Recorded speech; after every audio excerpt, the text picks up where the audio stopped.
Welcome to Ear Biscuits. I'm Rhett. And I'm Link. Our guest on this week's show is the one and only Philip Defranco. Had quite a conversation with Phil that you're going to enjoy. If you enjoy amazing life details of narrow escapes from death and just crazy happenings. Narrow escapes from weird relationships. This guy has lived quite a life, and we had quite a conversation with him that we're anxious for you to hear. And he just got engaged, talking about what he thinks of marriage, what we think of marriage. Okay, buckle up for that. But first, I did want to ask you if you thought that me and you... You're asking me, not them? Yeah, we're going to go surfing tomorrow morning because we've been going... A lot of people don't know this. We haven't been talking about it. We've been going every week for the past month. And then we took 2 weeks off because we got too busy, and I think it's going to happen again. Stand-up paddleboarding / surfing. Yep. Basically trying to teach ourselves to surf at Will Rogers. Don't tell them where we're going because they might show up and they would be embarrassing. Give us lessons or something. It's funny because I was trying to say teach ourselves to surf when no one's there so we wouldn't be embarrassed. And here I am saying where it is and well, they don't know what tower we go out to, and they don't know what time we get there. And we didn't mention the masks that we wear. That's right. That make us look like mermen. But yeah, I have a hankering to go back. I am over my injury. You cracked a rib. I thought it was just a bruised rib, but then. After 3 weeks, it doesn't feel any better. That's a cracked rib. Can you take a deep breath now, and does it still hurt? No, I'm recovered, which means I can go out and re-injure myself. Okay. So I'm ready to do that. Yeah, so it's admittedly, it's a little bit dorky. Two grown men out there on these very large boards. I think it's cute. Falling down quite a bit. I got to say, I did have a very self-conscious moment because we got out there and there was a high school surfing class that was occupying the same strand of beach. And there's all these high school girls out there I noticed that you moved down the beach once they really started coming in. I was like, I don't want to be around these high schoolers. I know how it is in high school. They're going to start bullying me. They're going to make fun of me. The tall guy in the wetsuit on the stand-up paddleboard. They're on the cool surfboards. Who can't surf. I stayed down there. I saw that. Where they were. Until you fall off your board a few times. After I embarrassed myself, I decided to paddle. I did the paddle of shame past all the high schoolers. Yep. And at one point, these two high school girls heckled me. Yeah, I saw that and heard it, and they said, "Hey, paddleboarder," and I was like, paddleboarders," and I was like, "Good morning. What are you? Are you a group or something?" He said, "We're a class. We're learning to surf. Maybe you would want to get a real surfboard." Heckled me, and I was like, "Well." I didn't know what it's like. I know you are, but what am I? They said that you should get a real surfboard? I said, why don't you heckle someone your own age? Well, I just didn't have a good response. Yeah. Well, I'm sure if there was a camera there, I would have had a great response. That's what the paddle is for. It's paddling high schoolers. I don't know. I didn't know that you heard that they heckled me because you didn't say anything. Why didn't you yell out like, "Hey, leave my friend alone"? Because I know my place, man. I was outside of the break. And I was like, You were right there. I'm going to stay out of this. He's being made fun of by high schoolers. I'm going to watch and laugh internally. Yeah, well, we'll talk about it later. That's what I was thinking. We'll talk about it later. You could have stood up for me, man. Okay, tomorrow, if they say the same things, I'll stick up for you. But don't talk to my friend, guys. Like what you did to John Carson in that's third right. grade. John Carson was picking on you, and I punched him in the stomach. That should make up for that. Okay, we'll settle that later. So I owe you? Is that what you're saying? Yeah, that's the You're bottom not going to line. help me with hecklers until I make good on the John Carson thing that you did. True. So I'll go into the fray tomorrow and see if they make fun of me, and then you can punch somebody. Okay, we had a great conversation, like we said, with Philip Defranco, so we don't want to delay getting into this thing any further, but just a couple of things in terms of bio here, if you don't know who Philly D is. He's been on YouTube since basically the very beginning in 2006. He has amassed over 1 billion views on just his show, The Philip Defranco Show. That's quite a landmark. And he's also the creator of the SourceFed channels, which we're friends with those people too. So one word of warning before we get into this conversation. Like we said on last week's show, this show is not necessarily family friendly. And I would say this is one of those episodes where we had a great, raw, open, and honest conversation with Phil about a number of things, but it's not a conversation that's appropriate for kids. So if you're a kid and you're listening right now, you need to go find something else to do. And if you're an adult that has a kid watching, you need to send the kid out. Here it is, our conversation with Philip Defranco.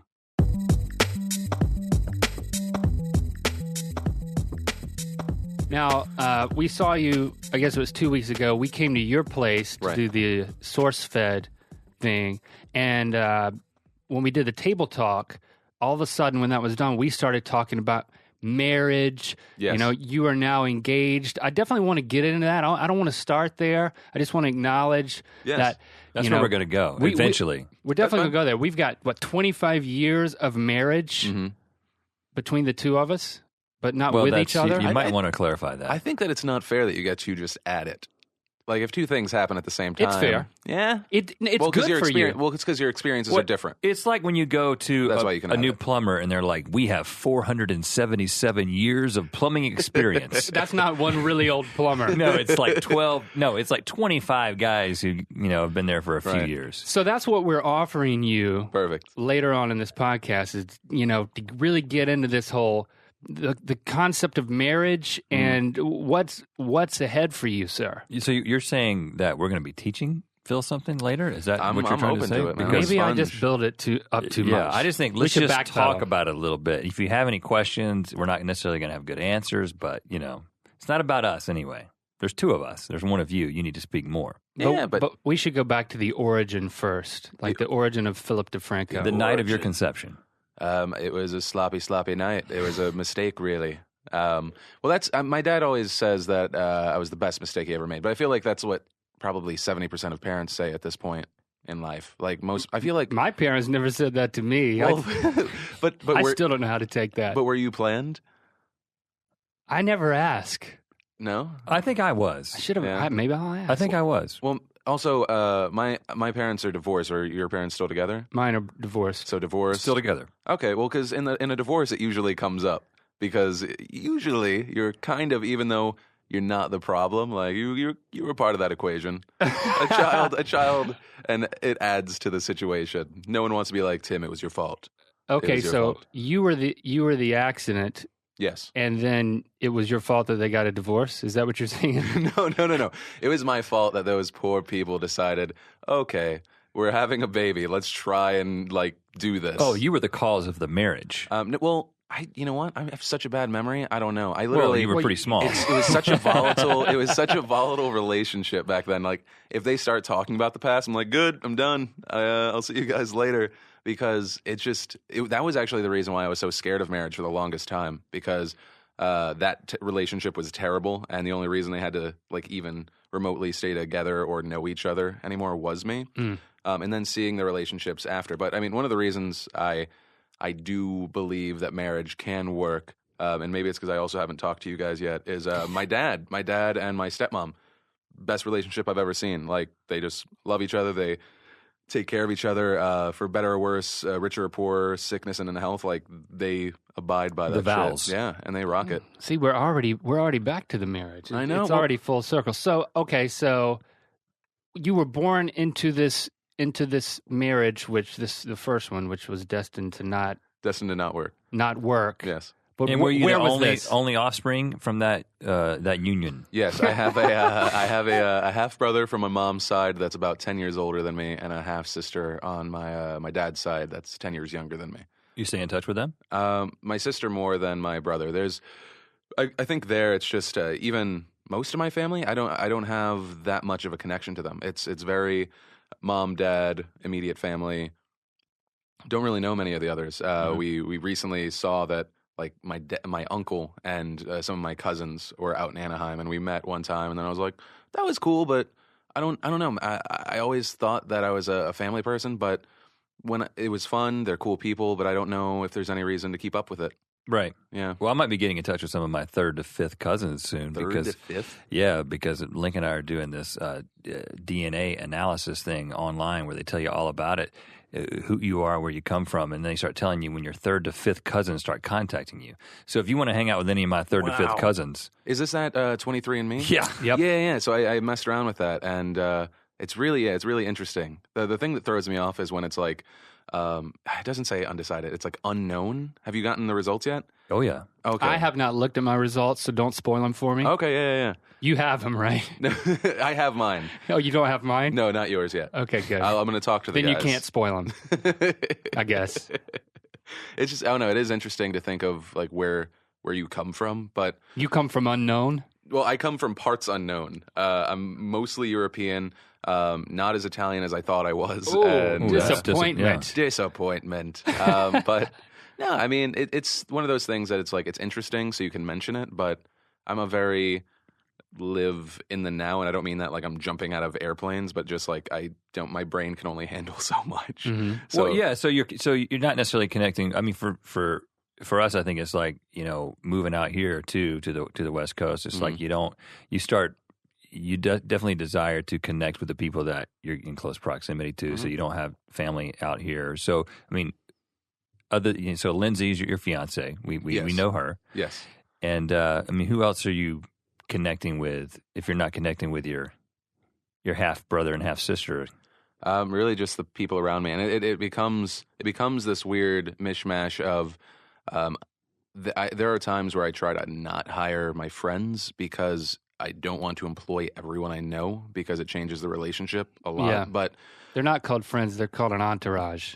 no, At that point. no. Well, that's the thing is like It depends on what they're doing for you. right. Yes. It's not like I'm like one of those like football players that like brings like 40 of their friends to their house and like has their cell phone bills and it's like, oh, and he drives my car. Like, I mean, it's like Right.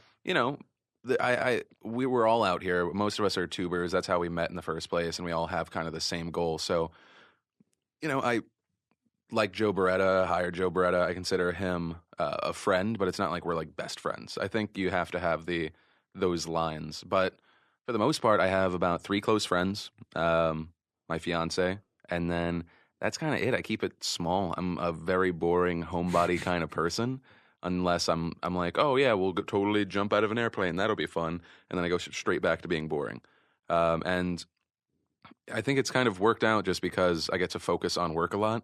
And I don't know. I was thinking about it on the way here. I don't know if I want to change that up that much. Mm-hmm. I'm pretty happy with it. But You don't want to be our best friend? Because I'll be your that was best the friend. real goal here, was that we would become like a trio of best buddies and hang out all the time. And Yeah, and that door's locked, and that door's locked. That's kind of what's happening and here. now I'm The gonna lighting is turn dim. the lights down very low. I was sketched out when I came here. I looked inside. I was like, I think that's a Christmas tree. And I rang the doorbell 3 times and no one answered. Everyone's dead inside. That doorbell goes gotta get nowhere. rid of that, We need to rip that thing down. Okay. It's a prop. So what was it like growing up? I still want to kind of track back. Okay, and I don't want to underwhelm you because when I say I have a terrible memory, I really do. Just feel make like it up, I feel then. like if I talked to like a shrink, they'd be like, "You're repressing stuff." But We can do that thing where we wrap you in a blanket and you emerge from the womb again, and then we can like go through the whole thing, and you the can whole process again. go to your first memory. We have a blanket. Locking the doors, dimming the lights. Now we got the blanket. It's getting Boy, weird. is Slash a great. little sexy. I know what you mean, though. It's I always question whether I'm suppressing something too because my memories of childhood are kind of Sketchy. yeah. It's like Yeah. they're not all there. So Yeah. is that what you mean? You don't remember much of the the grade school? Where did you grow up? Do you remember the state? Yes. No. Yeah. So I was born in New York, specifically the Bronx, and I was there for about 10 to 12 years. Once again, the kind of Okay. remember it. So you left in middle schoolish. I think middle school or right before, Okay. probably. I'm trying to do the math. So this is with both parents or no. just with So my one? parents are split at this point. My mom wants to move us out to North Carolina. My grandpa lives out there. Just start fresh. They have this whole battle of, can you leave the state? You can't, visitation. And so my mom moves to North Carolina. My dad ends up a year later moving to Florida. And so I kind of do this back and forth thing. So And where in North Carolina? Asheville, North Carolina. the land of old people and hippies. That's which right. is actually, I mean that in a positive way. It's like, It's accurate. yeah, but I love it. Like, it's where It's I a learned weird intersection of people there. Yeah, and I don't know. I haven't been back in, I want to say about 4 to 6 years. Mainly because I'm terrified of tiny planes, and that airport is tiny as hell. And I also don't want to go to Charlotte. And I don't know. Tiny plane landing on a mountaintop is precarious. Yeah.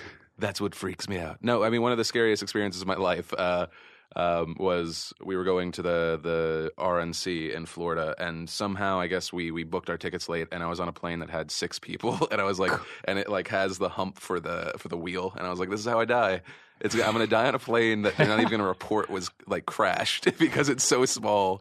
They might think that it was a car accident. Everyone's getting on. They're asking as they're getting on. And do you know how to fly a plane? Right. And do you know, it's like checking people off the list. When You I gotta can have a backup. when I can see into the cockpit and there's not a door, it's just curtains. I was like, oh no, how did we even get Right. tickets? And there's like a chicken that comes out. We've been to the Asheville airport. I know what that's like. Yeah. So you grew up from like middle school. At the middle school years, you moved with your mom to Asheville. to Asheville, North Carolina, and so that's where I went to middle school, and then if you ever saw my Draw My Life video at some point, my mom ended up getting into a relationship with a guy that was into illegal activities. And she got cancer at the same time What? that this guy was getting busted. I'm sorry I didn't want you to draw You my didn't? life Oh, okay. because So I'm afraid of drawings about people's it's lives. terrifying. I hate fads. You No. got to give it. I like you to give it to me here All right. at the round table. But I do Alright. want you to draw it here on the table. Right here, right What? over Grace's name. I'll Illegal explain what? everything. All right. Cancer? How? Illegal cancer. He What was happened? selling. Well, the moral of the story is don't get involved with illegal activities. So yeah, my mom starts dating this awesome guy. He owns a bar. It's really cool. I get to play darts there. It's where I learned how to play pool. It was just this kind of fun time. Even though when I look back on it now, it's kind of sketchy as all hell. And then we move in with this guy, and then things are really good for a little bit. And then one day I heard something on the rafters, for better or word, and we didn't really have an attic space. So I was like, what the hell was that? And so he left, and I decided to go in there and see what was up. And I find this really weird giant jar of mustard. Not a jar isn't even, it's just a giant, like you went to Costco. He was addicted to mustard. He was addicted to Yeah, mustard. that's a problem. But there was mustard all dripped on the sides, and I was like, what the hell is that? What is that about? And so it looked like someone had just like put something in there, and I looked in, and I dipped my hand in a little, and there were tons of bags of pills. And it turned out that he just sold tons of speed, like tons and tons. And then I showed my mom, and that started this whole thing that would then go on to the law getting involved, for lack of a better way to explain it. Her working with that, and then at the same time, she found out she had cancer, and so all the time, this guy is helping her get treatment for this With speed money. With speed money, I guess, and bar money and other Maybe stuff. some mustard money, too. So the And- cancer happened first. He was helping with. Well, that's the thing. I can't remember which order it came in. What I do remember is things got a little weird, and one night we woke up because we found out we had a carbon monoxide detector. And the way we found that out was it went off. My mom and I went to the garage, and the guy had the car on. He had a gas mask on, and he had everything closed. So all the smoke was just coming straight into the house. And about a week later, my mom was like, "You're going with your dad." And I was with my dad for about 2 years in Florida, and then there was a whole custody thing again after that situation was handled. I know you're like looking at me like, "What the hell?" he tried to kill you and your Yes. mom. Yes. I wanted to make sure I wasn't missing something. No, that's yeah. I mean, I'm a It's- decent listener, but And that was, I think, when I'm trying to replay the incidents in my head, I think that happened, and then either just before or just after my mom started working with law enforcement, and that's how, yeah. And so, anyways, that situation, I think that guy's still in jail somewhere in North Carolina. so your mom is what's the update there? What happened with the cancer? Is she a survivor? She's a survivor. She's now remarried. Well, she wasn't married to that guy. My mom's been married multiple times. But she's married now. She's a nurse. So there was this point in her life, I guess, where she was just like, oh, I want to just start helping people. I need to. It was like that one of that like I need to contribute to the world and do something good because I've kind of surrounded myself with lots of bad things. And so she's awesome. She's just rocking it right now. But what was weird was we went to college, and not just college at the same time. We went to the same college at the same time because for my first year, I was like, I'll go to community school. I'll go to AB Tech, and I'll go there. And my mom was like, that's a great idea. I will go as well to start getting my general ed out of the way. And that was, I feel like out of the drug situation or having my mom sit next to me in English, that was way worse. That was way, way worse. If I could live life without one of those two things, I would say the second. Well, when did it hit you that, I guess I think a lot of times as a kid, you go through things and you don't really know how exceptional the situation is. Right. When did it hit you that this is pretty intense? Like my story is pretty intense and unusual. I don't know. I think that's the weird thing is like I say it to you and then I say it with a smile because it's the weirdest thing to me. It's so weird, but at the same time, and I feel weird because I was so young and, it probably didn't hit me as hard as everyone else in that situation. Yeah. But I don't know. Maybe I've never really processed how terrifying it was. Maybe I don't know. I just consider it like something that happened. And in a weird way, because it's so long ago, it almost feels like it happened to someone else. And that's how I feel like kind of like prior to 7 years ago, I almost feel like that was like a different person. When I look back, it's like that was me, but I don't know. I don't feel those things. I don't get the emotional reaction. And I think like sometimes that scares me because I'm like a normal person probably would still feel something. I don't know. I know with Link, I had a pretty idyllic childhood with, my parents are still together. Mm-hmm.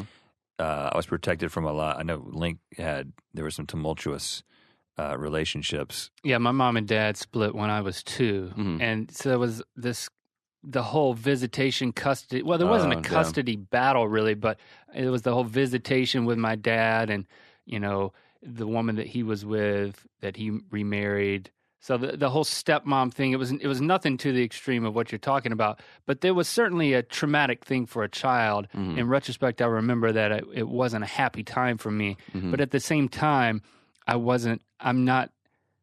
don't remember being scarred. I don't feel like I'm scarred now, or Right. I don't remember at the time that it was that horrible. It was just, okay, this is just life. It could be better. It could be Yeah. worse. My parents could be together. That'd probably be better, but. Right. No, yeah, I totally get that. I think it's weird. Like now that I'm thinking about it, and I start thinking about when I was talking about like my mom's been married multiple times, and like a lot of my childhood, I was with my mom. My dad only got custody later on, and it was because of those crazy circumstances. But what's interesting is this guy, right, who did this thing that he may have tried to kill us, right? He was in a weird way almost better than everyone else, other than that one instance. He was better than every other person my mom had like ever married or brought in, because the guy before that, I don't want this to become a pity party. Like I'm literally trying to feel it out. Like that guy, the drug dealer guy, Mm-hmm. he took care of us. He took care of me. He would take me out on his like bike and we would have fun. He he treated my mom nice until that. Right. And he never hit me. And before that was like this drunk truck driver that would like, he taught me how to play chess. So there, like, I always try and look at the positives of it. But, and so like he was the reason I would later like join chess club, and I still love chess. But like, he was a crazy alcoholic, and he would like, he hit my mom, he hit me. And then even after this crazy guy, like there was a time where that guy was terrible. And like, I almost end up feeling bad that the situation got to that point. I don't know. It's just thinking about it. It's so weird because it was all these other terrible people that directly inflicted harm to me. And then just this guy that he was into shady and then he reacted to everything else. Right. I don't know. I know it's like this weird like thing that I'm just trying to wrap my head around, because he said like how traumatic it is. Did anybody try to kill you once you moved in with your dad? No.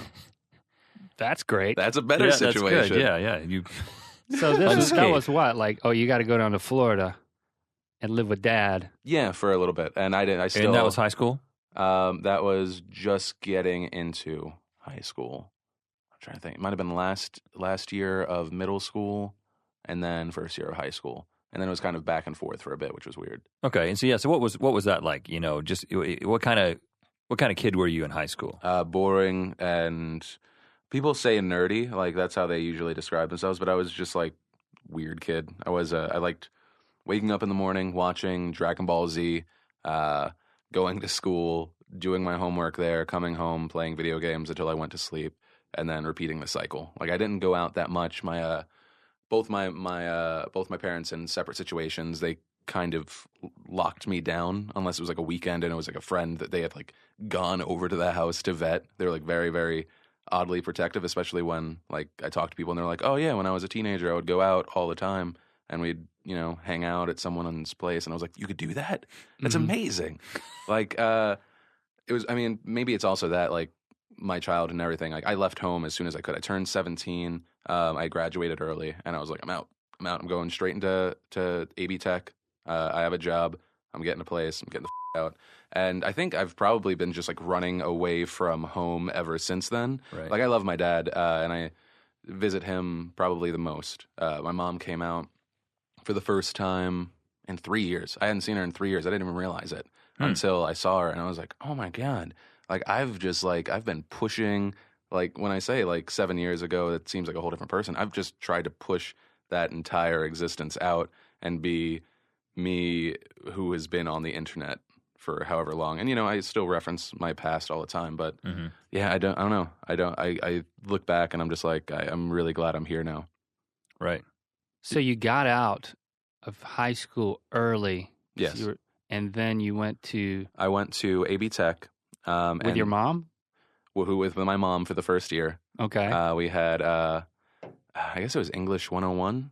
Sorry, I shouldn't have hit the that's table. fine. That's good. English 101. English 101. Bam! And it was a secret. No one knew we were son and mother until They thought you were dating, is what. Yes, no, until she told the teacher, and then he decided that it was a great idea to reference it. And the worst thing Did is you my use you mom. as an example in No, like just illustrations? I don't even know why he referenced it. But you weren't living with your mom. You had moved out. It's funny that you said you were trying to get away, yet there she is in your class. That's probably frustrating. Right. Yes, it was completely frustrating because it's like I have these classes and she's like, oh, I should probably knock out those classes too. What's terrible, a few things. One, she was way more popular in school. Like she talked to people. I was still a weird loner guy. Two, she did more in college from the time we both went in on because I went to AB Tech and that was because I also wanted to go to the college right next to it, which was I can't remember. Anyway, so the college right next to it. But then my girlfriend at the time wanted to go. DC Tech. DC. CD Tech. It's AB. It was like the next two. Your alphabet joke It's didn't work killing because me. you didn't know the alphabet. Yeah, I'm sorry. It took me too long to think of that too. So your girlfriend what? Oh, so she was a year younger than me, or a year under me, and she wanted to go to East Carolina University. And I look into it, and I'm like, oh, it has a great med program. Completely not realizing that I think it was a few years prior, it was the number 1 or number 2 party school in America. Oh, yeah. And so went there. That relationship goes to hell because one, I think halfway into it, I was like, I'm living with someone I really don't like as a person. Like outside of from like the physical stuff, where at that age, that's all like I was thinking about. I was just like, you kind of suck as a human being, and I probably sucked as a human being as well. But when you have no money and nothing to do, and you're surrounded by that person at all times, like you want to murder each other. And this is in Greenville. This is in Greenville, yeah. Which we're familiar with growing up outside of Raleigh, and then we were in a large group of friends in high school who the majority of that group of friends all went to ECU. Okay, yeah. So there was probably a dozen in this like group that we hung out with that all went to ECU. So and we saw at least half of them kind of fall off the map in 1 year at ECU. So I understand it happens. the party school effect there. I'm trying to think what happened there. I don't know. That's also around the time that I started YouTubing because it was free. But you wanted to be, you said med program, so you had some aspirations at that time. Yes, so you were like, I'm going to be a doctor or whatever. Yeah, I had the idea that I was going to be a doctor. I feel like it was also instilled in me since I was a kid because my dad was like, you're going to be a doctor. You're going to be the first one, and you're going to do this, and you're going to help people. Being a bio major, a chem minor, is like the fastest way to be like, I hate everything. Like I can't have a life because I'm not a genius. And so like putting in the work, it was, I don't know, I kind of just sucked at school. I was not smart enough for it. And I think I was also at that point wanting to be a doctor for all the wrong reasons. And that's pretty much just money. Especially when you look at the world and there's so many other ways that if that was like just your goal and it not to help people or to go into a specialization, don't do that. Don't, because otherwise you're just another person contributing to the problem that we have right now. Right. So at some point in there at ECU, you started making videos? Yes. So no money. I could, I feel like everyone at that point is living off of like either the dollar menu or pasta or ramen. Yeah. And so I was there, and I was like, I'm gonna watch Lonely Girl 15 videos, and so I was watching that. I'm trying to think. You guys have been around forever, so you probably remember Renetto, Bohem, stuff like that. Early YouTube. Yeah, early YouTube. Back when like it was all about community, and then just like crazy drama problems. And how everyone was terrible once. What was it? YouTube was purchased by Google because they were going to put on ads, and ads are evil. Right. And I was like, ads? Yeah. What? But I mean, so that was actually one of the reasons that I continued doing YouTube and also stopped going to college because I was just burnt out. I didn't know if this is what I wanted to do. I was actually rethinking my major, no idea what it would have been. And I go, okay, well, no, I'm going to double down on school. It's going to be important. And I believe it was either Margaret, which might have been the first person I talked to. You guys remember Margaret? Yeah. Or someone else from YouTube. And they were like, we're going to start this thing called the Partner Program. And we're getting 10 people. And it was like Bohem, Zipster, like just like old school people. And they're like, and we're probably going to give you like $5K a month, I think is what it was. And it was nowhere near that. It was nowhere near that at all.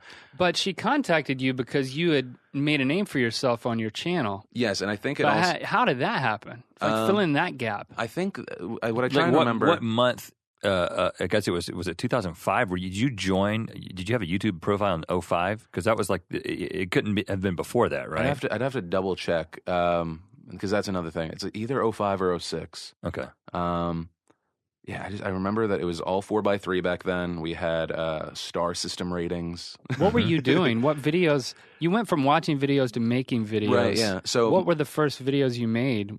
My first video I ever made, which was I was smart enough to remove it 6 years ago, was me making a video response to Renetto to a video where he was like hanging out with his kids for 40 seconds. And I was like, that's really cool. It makes me like happy to see that. It makes me think of like me hanging out with my dad when we'd go to the park on the weekends because that's when he would get me and he'd swing me around and it was fun. Like, I don't know. I love seeing that. And I removed that. I filmed it in a Panera Bread while I was, I had one online class and I didn't have internet at home at the time. So I was just there, just messing around. And what were you thinking at the time? It was a way to connect. It was totally a way to connect to people. I mean, I was rocking a MySpace at the time, getting excited anytime I got a new friend that I could possibly talk to. And so YouTube, it was more immediate. I could see people. And so that was the first one. But the first video that had any substance was probably Rush. I think it was Rush Limbaugh. I always get the conservative talk guys confused. But I think it was Rush Limbaugh saying that Michael J. Fox was faking his disease. Not faking it, but he was exaggerating it. I remember that. Yeah. Yeah. So he was exaggerating it. He didn't take his pills, and so then he filmed this ad. And I was like, that's like, how cynical of a person are you that's where you jumped? And I got so pissed, and so I made this 2-minute rant video, and I think it got 30,000, which was amazing to me at the time. And so I was like, oh, I'll do that a little bit. And then you had an opinion, you were passionate, you made the video, you got some traction. So then you were like, I'm going to go with this I've got an opinion thing. Well, not actually at that point. Not at that point. I had I also did something with a bunch of buddies the front page of YouTube was curated at that point. Yep. And so anytime anything went up there, we would automatically jump and either make a response or a spoof to it. Kind of like what you see with Vine now, and anyone pops on something and then everyone else does that idea or a spoof of it. Mhm. I think it has Vine actually has a lot of ties to early YouTube. Mm-hmm. Even the really, really bad sponsor integrations into a place that doesn't have ads.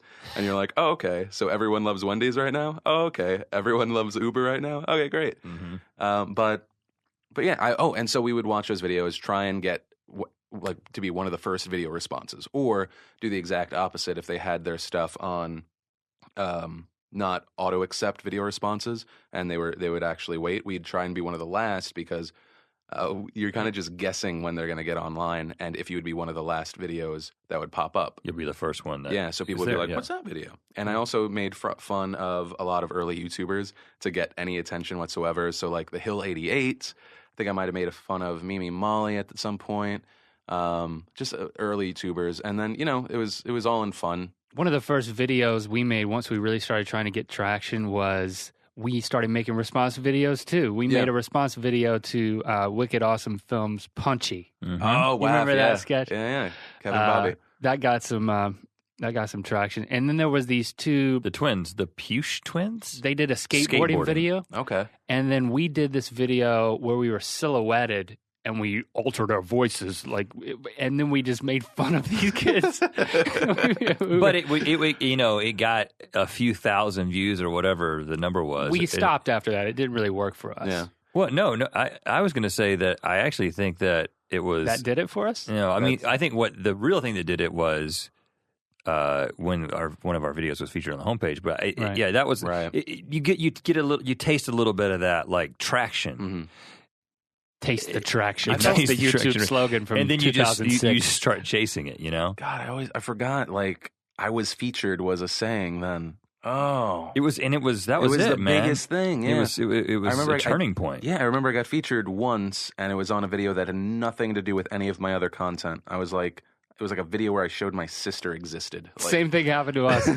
Rhett had his son Locke react to a basketball game, Wolfpack versus Tar Heels. It's still on our channel. And he that's awesome. YouTube contacted us to feature it. He was in his underwear and it got flagged and taken down. And then YouTube asked us, where is the video? We said, well, it was flagged. You took it down. Like we were talking to the YouTube. You took it down, YouTube. YouTube was like, oh.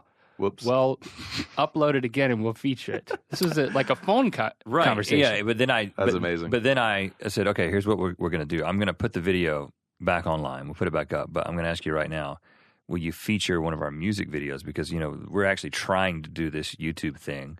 But not with our kids. And this is just a video of my child being funny. I'll put it back up, but please feature in one of our videos. They featured the Unibrow song.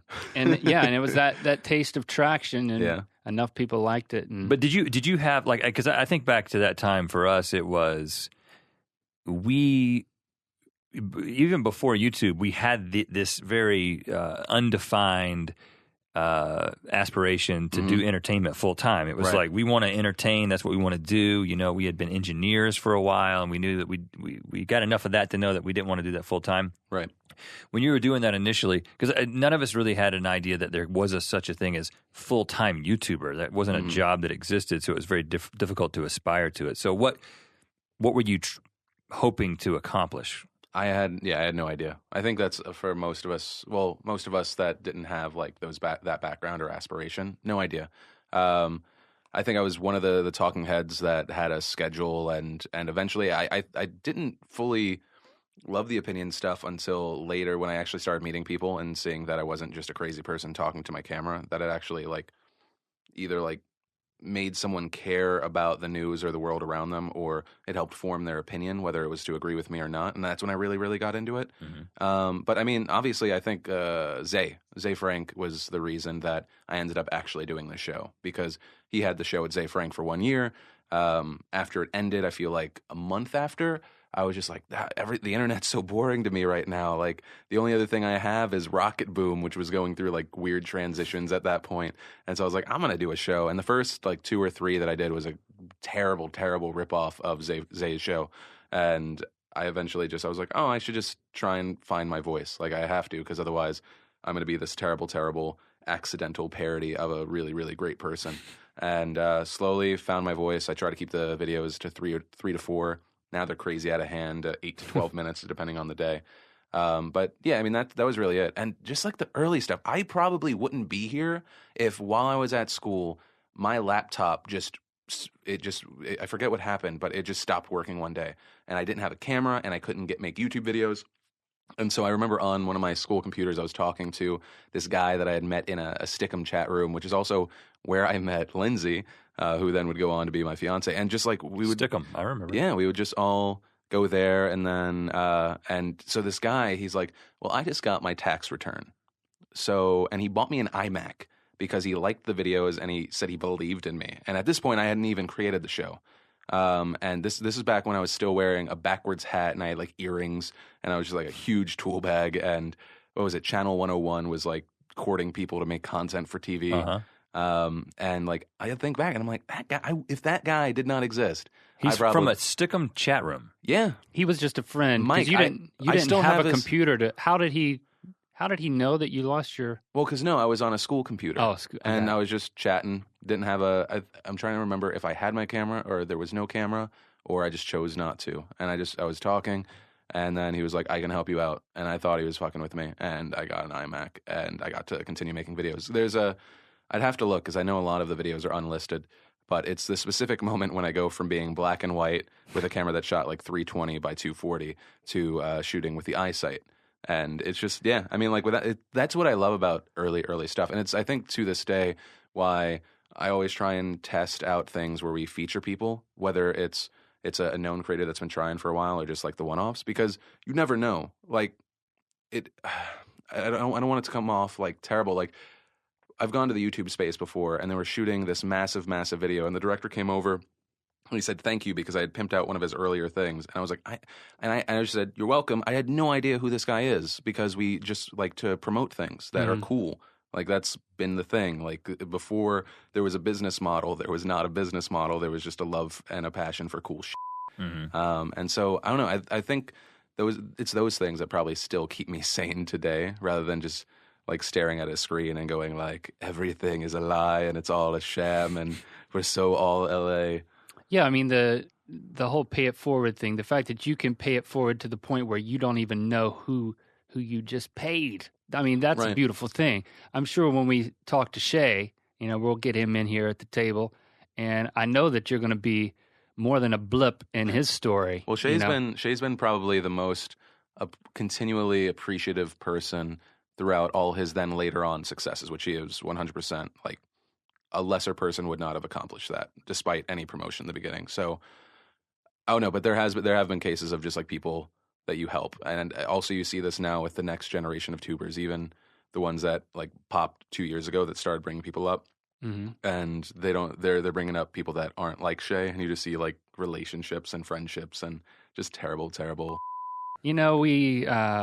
We teased to it at the top, and now everybody's just been waiting around to get back to this whole marriage thing. Now, you and Lindsey, how long were you dating off of Stickam? Well, so we weren't dating at that point because my life's so stupid and weird. I had what I thought was a girlfriend for 4 to 6 months, and it turned out to be a crazy girl. I like how you give ranges on things. It's good. It's very safe. Man, I don't know. 4 to 6 years, 10 to 12, 4 to 6 months. Your Honor, I don't recall. It depends on what you mean by is. I don't know things, so I just give ranges. But so for a while, there was this girl online that I was really into, and we would talk every day. And once again, I was a very lonely kid growing up, so I was all about like this girl that I talked to only on voice, and she had a MySpace profile. She totally had to be real and live in New York, like she said. Oh my! And so back then. Anyway, I'm gonna compress this part to get to Lindsey, which actually matters. I moved to New York. I like threw all my stuff in my car. Moved to New York because we're totally gonna get this place together. At what point is this, and what you've already told us? At this point, this is right after the girlfriend that I had in college. Okay, so this is... I was getting YouTube AdSense at this point or no? It was either right before or right after. I hate my memory. So you were a YouTube celebrity. You need a diary. You were getting AdSense. You weren't getting. Yeah, you were. I'm trying to think if it had to be AdSense at that point. Anyway, so at that point, I'm like, I don't know what I want to do, but I want to go to New York. I'm from New York. I probably have some family there that I haven't like talked to ever because like the last time I had seen them, I was like 12, and I never really talked to family. Get out there. Turns out, the place that I totally thought we were getting together is just like some random house that's still for rent. And I'm up there now with no money. Because I thought everything was all squared away, and we had like done the down payment in the first month. But this is a real girl. Real girl. Just don't know who she is at all. Like all we know is that she was in, I think, what was Kansas. Because then so the worst thing, right? So I'm up there. She's one of these, like, before Catfish came out and everything, she's one of these people that like created 20 MySpace accounts, and they all had. Like, they would all boyfriend. talk. There was an ex-boyfriend, and there were the friends. And what do you mean? Like, you're angry at Megan? Oh, you're a terrible... Like, just full-on orchestrated. And I couldn't get a hold of her. And then I'm sleeping in my car. Meaning you couldn't get a hold of her when you went to meet her in New York, where you made a down payment on an apartment that you were going to live in together. Where I gave money on PayPal to her to do it. I'm smart. Very stupid. I'm a very stupid person. So I'm there... And this is over 6 years ago. End up having to sleep in my car. I'm freaked out because I'm like, what the hell happened? I thought that she had a semi-violent ex-boyfriend. And then on my MySpace, when I wake up in the morning, and I forget where I went to finally find internet and any food. There's like this whole thing about how they found Megan and they like beat her up and she's in the hospital. And I just remember just driving blankly on, I was like, I don't know. She has to be lying. It has to be like, this doesn't happen in real life. Like this is like, it was that point where like it just starts to shatter because I think to say that I didn't have doubts before, like there are only so many times you can be like, I don't have a camera or I can't live stream. Like I think it was more believable then. Like if the same shit happens now, like you just want it too much. And I probably just wanted it too much at that point. I was lonely. I had no direction in my life, and I was just moving to New York with nothing in my little, it was like 93 Geo Prism. It was just like periwinkle blue. I remember I was like, okay, I don't even know where to go at this point. And I just remember for some reason I'm on the Jersey Turnpike, and I pull over into a gas station, and I call her from a payphone.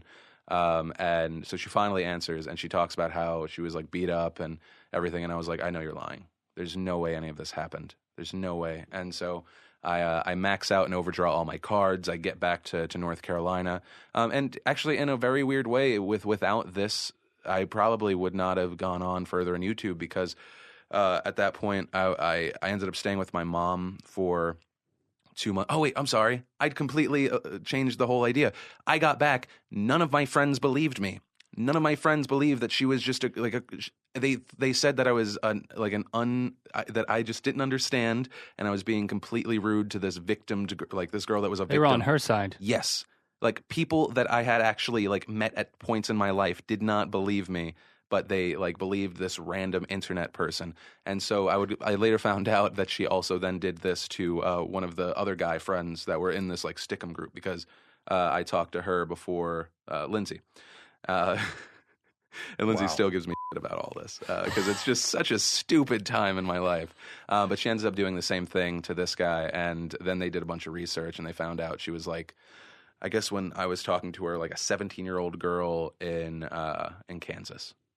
So that was just craziness there. But anyway, so Lindsey and I have been together Lindsey was in a group of people who talked on Stickum with you and another guy who both were taken advantage of by this girl in I don't think Kansas. she knew the other guy, but she did know of Megan. It's weird.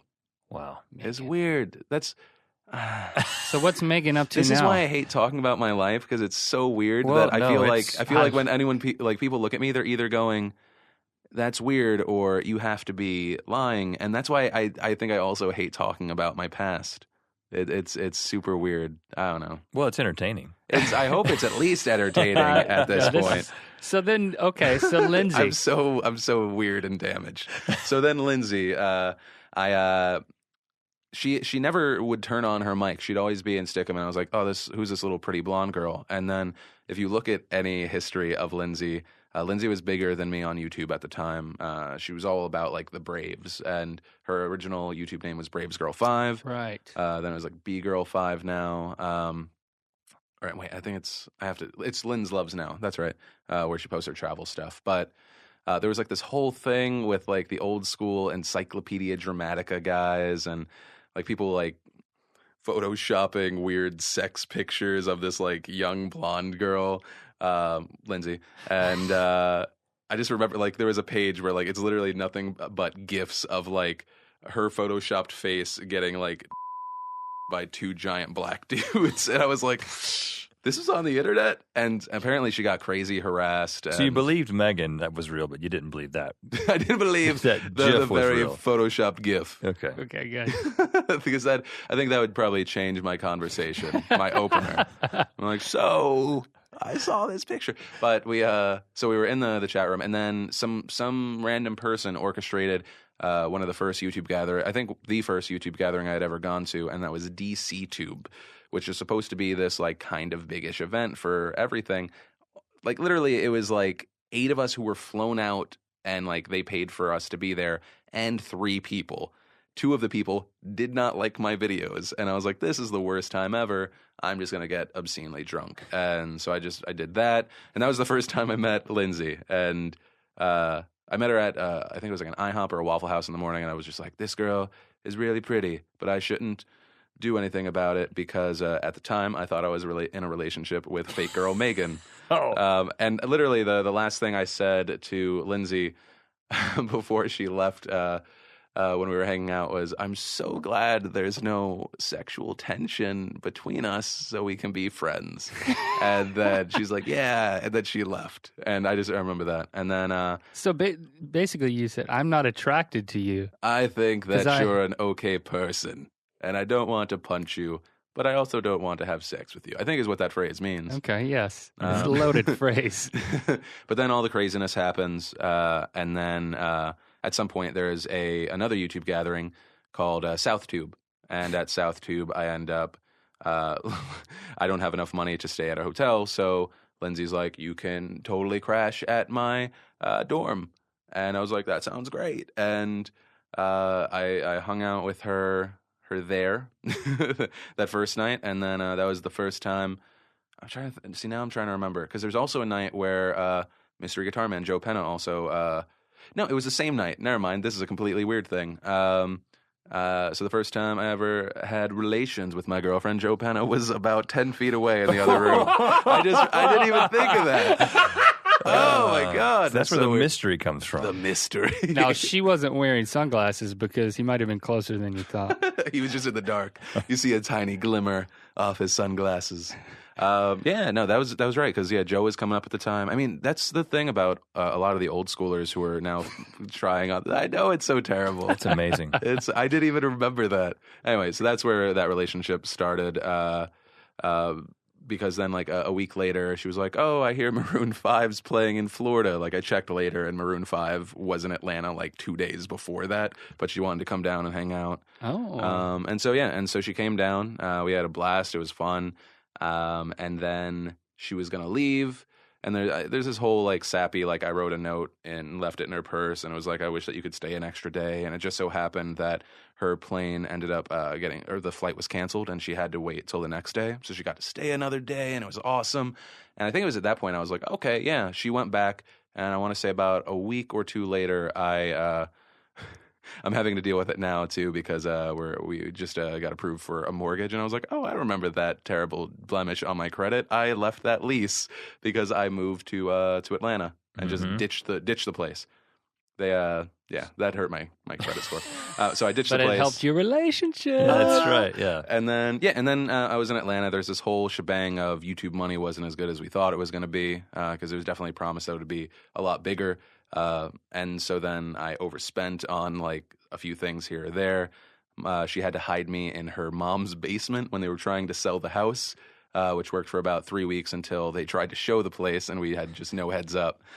And so I mean that's another reason I love Lindsey so much. She's always had my back, and she always like, even when I didn't have anything and no one was like going yay, or no one was even trying to get stuff from me, like she had my back, man. She was like one of the few genuine people that it's not that I can trust, it's that I know that I can trust. I think when people have had the opportunity to take from you, and they haven't, and they had your back when you didn't have anything, I think that's probably the thing that led to me going like, oh, I love this girl. Because I think in any relationship you have those feelings for the first, I mean, they're the range, right? There's the 3 months, and then at 3 months you usually know it's make or break. And then you're either really into it or you just like there's something keeping you there. And then there's the 1 to 2 year, and obviously I'm going to ask you guys because you're going to have a different thing, but there's like definitely something around 3 to 4 that it's like you start not remembering maybe what it was like before that person was there.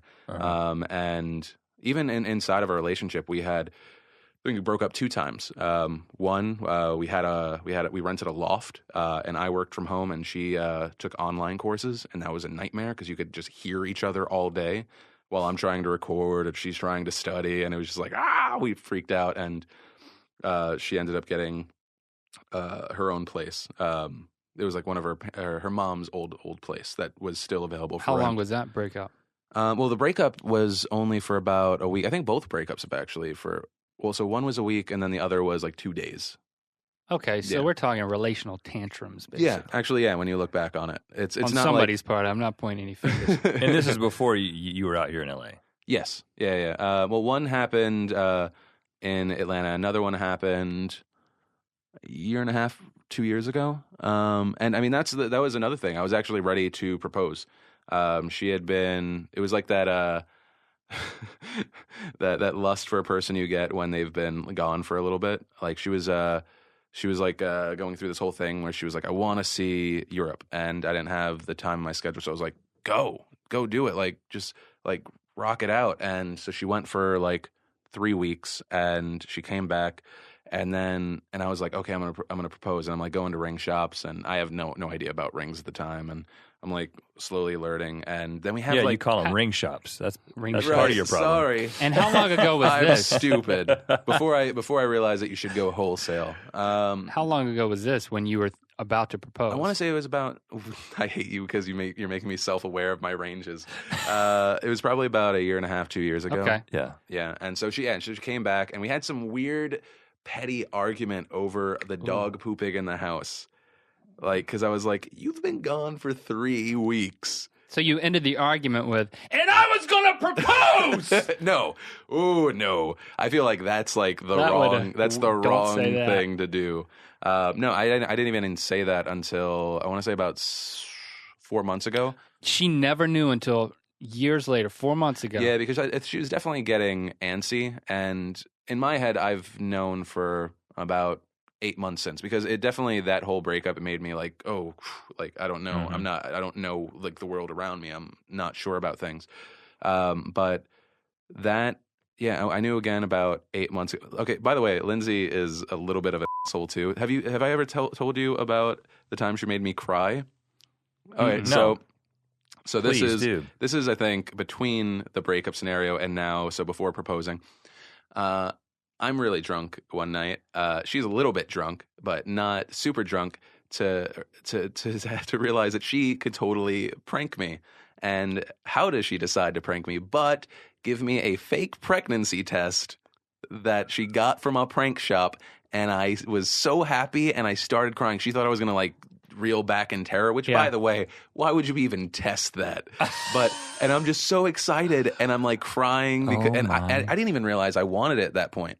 But it was like this realization to me. I was like, and I don't know if that's called a prank or if that's called manipulation. No, no. See, growing up with and I love her now because it's something in my blood. Like growing up with my mom, I think I know what manipulation is. Granted, when it's that close to you, you never know. But I think I was just kind of joking. So she thought it was she thought it was prank, hilarious. She didn't realize. But then she learned something that if she had wanted to manipulate you, she was waiting for the moment of shock.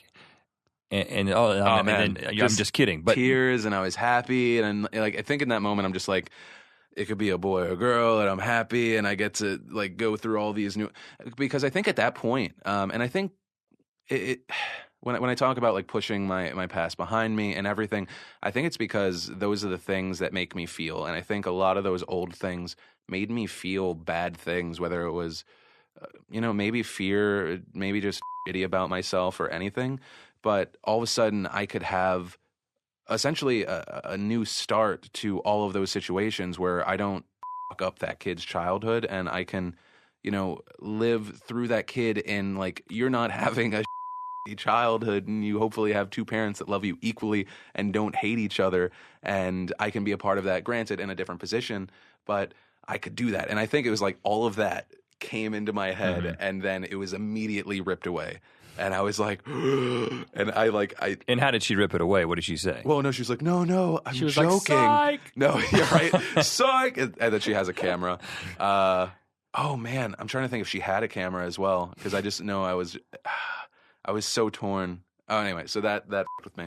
I don't even know where we were. But she started. You're making me She remember started at my crying. life. You started crying. And she was like, I'm tears so of joy, sorry. and then tears of devastation. And then she felt horrible about it. No, but then she learned something. Then it was just 30 minutes of me going, that's so that's just me ranting and raving throughout the house. But that definitely had to change, or maybe not change, maybe reinforce the way that she felt about you. At that point, was it like talk of marriage began to enter the picture? She or? was Lindsey is the kind of girl that always wants a marriage. I think Mike Birbiglia, a great comedian, put it the best way is, I don't even necessarily still believe in marriage. I believe in the person that I am now marrying. I know that it's something that she wants. I know that she makes me happy. I think other than like those random moments of doubt and like really there's just the two that I can think of. Like I feel, even though I've never thought like, oh, I have to get married, I always knew that like Lindsey was the person that if I did get married, like I wanted to be with that person. I wanted to start a family. I wanted to, still to this day, like I feel like I'm two Phils. I'm work Phil, and then I escape from that, and I get to be Phil, and I get to be that with Lindsey and like my 3 or 4 friends. And so I've always known she, if anything was negative to the relationship, is every now and then she would push a little bit too hard for the whole marriage thing. Like the previous Christmas, like I got her a really nice necklace, and apparently there was something that I said at one point somewhere that made her think that it was going to be a ring, and the disappointment in her. A necklace is a ring for a really big finger. You could have said that. Yeah, But not yours. And it's just going to work. Your finger ain't that fat. That's what you could have said. It's Your finger fault. ain't that fat. It's your fault. For a No, and necklace just the ring. disappointment in her face and the disappointment in her stepmom's face. And I was just like, oh, she had talked about it. apparently. And yeah, I think if anything, it was the pushing. But I think she was also at that point where, we were together for over 5 years. And I'd always point to our buddy Danebo, who created Annoying Orange, who waited 10 years before doing that. And she's like, no. Like, I feel like Lindsey would still be with me, but she'd definitely be a different Lindsey. And I don't know. I feel like we're also at the point where it's not that, we just proposed and we have that like that glow about us. I mean, we're making a lot of big decisions because we did that, right? So I proposed. We're going to have to figure out the wedding. In 30 days, I might actually own my first house, which I'm really, really like. It's all the adult stuff. And then the proposal is online now. There's a video that people can watch, right? The proposal, yeah. Well, no, it's not up yet. We're gonna. Well, yeah, no, there is. I don't even know what's happening in my life. Yes. Because It's online, I feel yeah. like I've seen it, and I think it was on YouTube. Yes, So there's you a little might- website, YouTube. Yeah. Yeah, that's right. I posted that video because I edited it myself because I was like, I have to share it because there are all these like terrible angles where I look like a giant fat person. It was just my vanity that made me edit the video. I think it was like the first thing I've edited in a little bit. But what pushed you over to make the proposal? I just wanted it. I think I wanted her to be happy about it. I wanted like whatever that feeling is where like this is the woman I'll marry. I had been there. I just don't believe in the idea of marriage. We went to a wedding, and I felt so uncomfortable in this church that was describing marriage as this thing God created, and I don't know, there was just like this weird thing, and I was like, well, I'm not getting married because like God wants me to get married.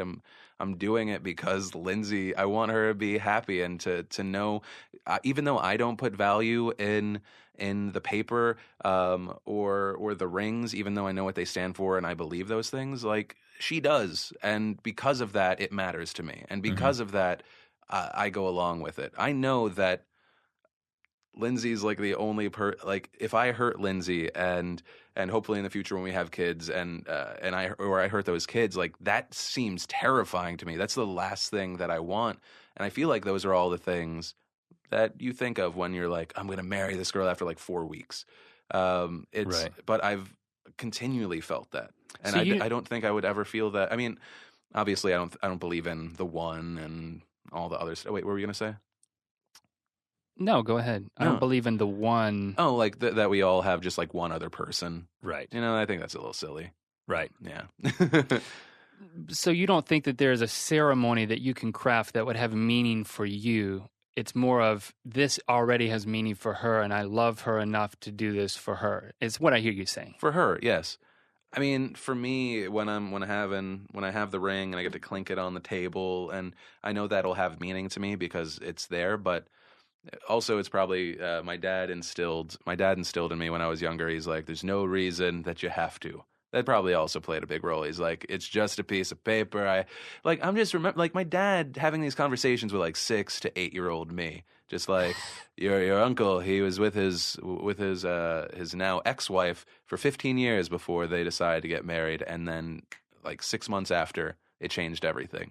Like they had the wedding, and it was like, no, you can't go out because you're my husband and I'm your wife, and like apparently it changed everything. And so I had those fear stories. Yeah. I had the people that raised me. And honestly, like other than that, like I think I said earlier, my dad and my stepmom, like they made me believe that like people can be there. People can have your back. Right. And I don't know. And when I look at Lindsey, even though I think in relationships, people love each other at different levels and it's constantly fluctuating. It's, I don't know. I feel like it's always there. Might change when I'm at your guys' point having 12 to 13 years, but how about that? Instead of me babbling, in your relationships, did you ever have real breakups or little fights like me? No breakups. And, you know, I mean, we built marriage up as some big thing that, you know, we didn't live together before we got married. I mean, our first year of marriage was absolutely horrible. Because It was our first year of being together in every sense of the word. Well, we dated beforehand. We were in the same room beforehand. Lived in. Is that what you mean? Yeah. Okay. In the same with me and my wife. So marriage was something that was, maybe it's more of kind of how Lindsey thinks of it, that it was such a, we aspire towards this moment, this ceremony, everything's going to change after. And then the next year was like, oh gosh, now I got to, how do I live with this woman? So if there was going to be a breakup, it would have happened in the first year of marriage. But, abort this marriage. Get out. The building's on fire. It's coming down. Why did we put a down payment on this place? It's kind of how we felt about it. But, I mean, there was love and there was a commitment, and we got through it. That's good. But there was no breakup. I mean, we might have had a fight last night that she said sleep on the couch. That may have happened. Really? But heard about that. We talked about it. Saw some texts about that. I didn't end up sleeping on the couch. I'll put it that way.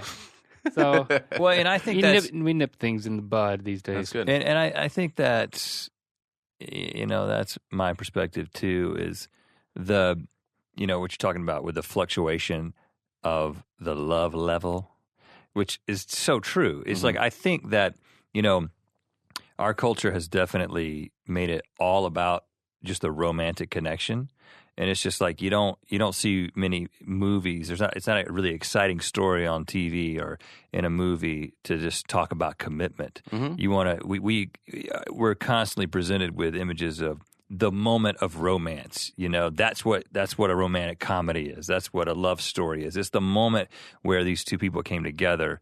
and fiery passion and that kind of thing. And that's something that ebbs and flows with any relationship. And I think that's, getting married at a young age. I mean, we were both like right out of college. My wife wasn't even done with college when we got married. What it represents on this side of it is this, like, yeah, we've made a commitment. And not that there is a lot of romance. We have a great relationship. We're still in love with each other. We still date. We still experience, each other relationally in the way that we did when we were dating. But it's like it's not based on this. At times, you experience that. But it's not just like, it's not all about that. It's not just this, like, we're compatible. Because I think the fact is that, yes, we are compatible in a relative sense. But no, you're only compatible with yourself ultimately, right? No one is really compatible with someone else all 100%. The time. And 100% of all the ways you need to be or that you could be, and 100% of the time that you conduct life with somebody. And so, right. So when you get to that point where it's just like, all right, right now it's very difficult to love this person. It's very difficult to have a romantic feeling right now in the midst of this thing. It's like, for me, the marriage represents that commitment. What I hear you saying is that, well, the commitment is there. I don't need the formal arrangement in order to maintain that commitment. My big thing, right? Because there are those moments of we're romantic. There are those moments of you take care of each other when you're sick. But how do you react in a relationship when over 2 to 4 years that person, even sooner, when that person changes? Like, do you grow together? But also, how do you get along and how do you deal with it when one person just feeling like an asshole that day and they're just when I'm a douche, just like a completely miserable, terrible, self-deprecating, I hate myself. What's the reaction to that? Is it shut up, you're stupid, or is it something that helps, or like there is no answer. I think it comes down to that, what works for that relationship, because I can sometimes be a hard person to live with if I end up bringing my day home, and that's why I have been living this whole like 2 different Phils. But I think if a relationship works or not isn't based on the good. It's based on when the relationship is shitty and when circumstances are shitty. Do you fall apart, or is your relationship something that only works when the environment around you is perfect? And that's when I see like a lot of the divorces, it's like everything's good, especially like friends from back home. Our parents are paying for most everything, and I don't think there's anything wrong with living with the parents for a few years. I went the different route, but it's definitely like when life happens, like my relationship with that girl before all the craziness when we were in college didn't work out. And a big part was like when things weren't perfect and everything didn't work, we hated each other, just like, and we had no desire to make anything better. And with Lindsey, it is that like still years in, it's more than I just don't want to go to sleep angry. It's because it's a little bit for me, but also because I care about that person and I don't want to have messed up that person's day. And I don't know, it's something weird and deep and even a little bit analytical like me and non-feely, even though it is, if that makes sense. I mean, you talk about changing. I mean, as humans, we're constantly changing. It's just to me, marriage is making a decision to do life with somebody, and there's a commitment that we are going to live life together, and so we're going to change together. Old couples, they look alike because they live life together. That's my goal. Is my wife's better looking than me. My goal is to look more like my wife when I get old. That's really what it comes down to. I think you're just trying not to sleep on the couch tonight. She's listening right now, baby. But it's also why you shouldn't get a dog, because you also begin looking like your dog. And if you have a dog, for the time that you have that dog, the wife and you and the dog all begin looking like. And if you have a dog, the dog wins. It's not even a merge. But there's an evolutionary kind of pace to being a person that's just constantly changing. And to me, it's when things go bad, I fall back on the commitment that we're doing this together. We're in this together. We're going to get through this together. And it takes a lot of work constantly to it's not just when it hits the fan, Mm-hmm. but it's every day. It's the small things, it's. Well, I think it also helps you even eventually, or not in the long way, be happy. I feel like because you put so much on that commitment that you always have that option there. Because I feel like in everything, especially in relationships, there's a million easy ways, both to escape or to mess it up. But like when you look at that harder road, if you really, really believe it, I mean, you're living that life. There's a reward to that. There's a reward to that harder road. What do you think the reward is? True companionship. Well, what's that in song? your building, I mean, I'm asking you to be my true I companion. think it's very fitting that when you thought that Lindsey was pregnant, you cried and you thought about what that would be like. Because I think that's a big part of it too. I think that, traditionally, the romantic view of relationships is a relatively new creation. That the primary purpose of our relationships is romance. In the past, it was like the primary reason that men and women got together was so they could procreate and build families and create and basically contribute to society and just continue carrying on the human race, right? Mm-hmm. That continues to be a big part of it. And when you create this environment in which children can come and, now we've got the McLaughlin family, and the McLaughlin family is my wife and I and these two little boys. It's like you start seeing it's just like, yes, this is so much bigger than me and just wanting to be with this one individual person. I'm building something that needs to be solid. It can't just be like, you know what, I met this other person and, we're having a real good time together. I'm just going to leave this situation behind. You guys figure it out. Mm-hmm. I think that's one of the rewards. One of the rewards is this family and this legacy. It's not easy. There's absolutely nothing about it that's easy. It would probably just be easier to just be a bachelor, a George Clooney that moves from one lady to the next, So, I mean, for me, a big reward is just I feel like there's something bigger than me happening here. Yeah, and you talk about the I'm moving on to the next person now. I mean, that's what my dad did when I was 2.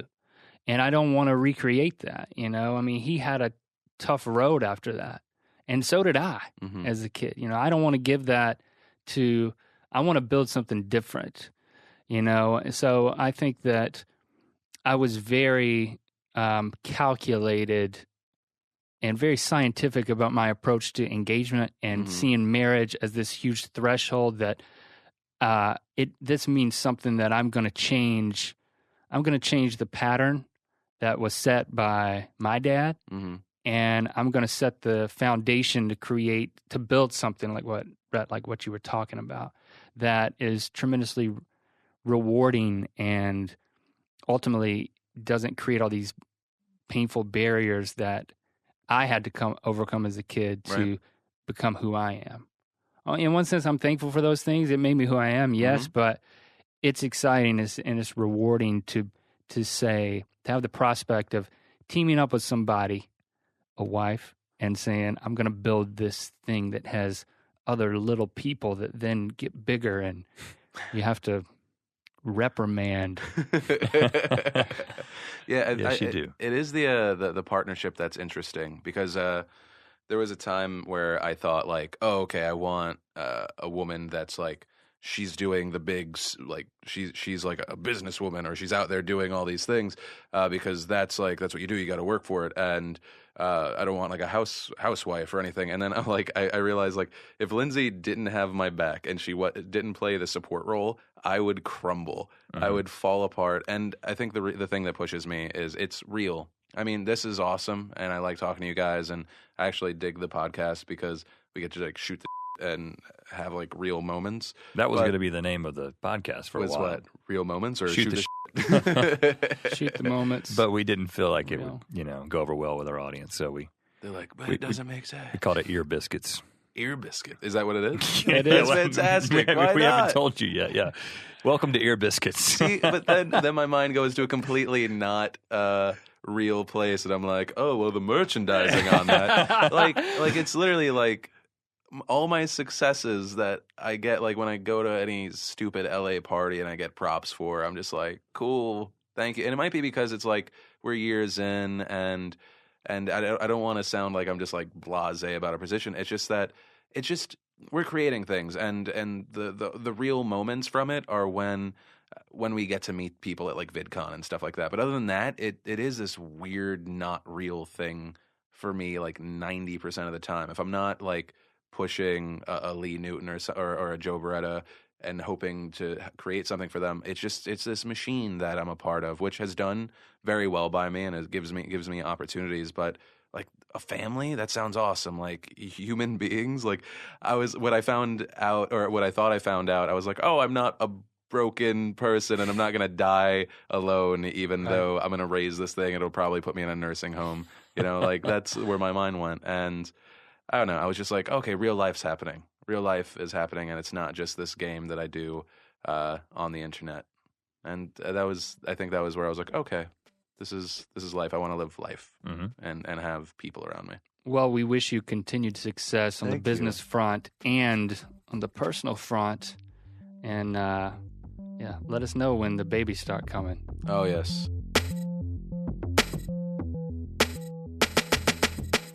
Well, there it was, our conversation with Phil Defranco. Candid.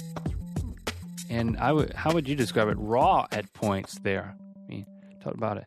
The guy has an amazing life. I feel like he wanted to apologize a few times about his story, but I mean, I had no idea.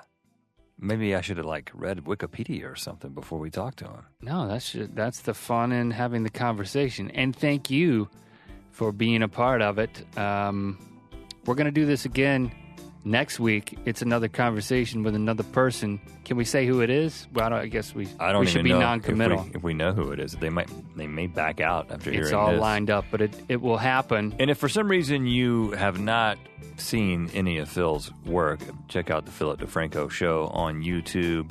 He's also the man behind SourceFed and SourceFed Nerd. Go check it out if you haven't, and check it out again if you have. All right.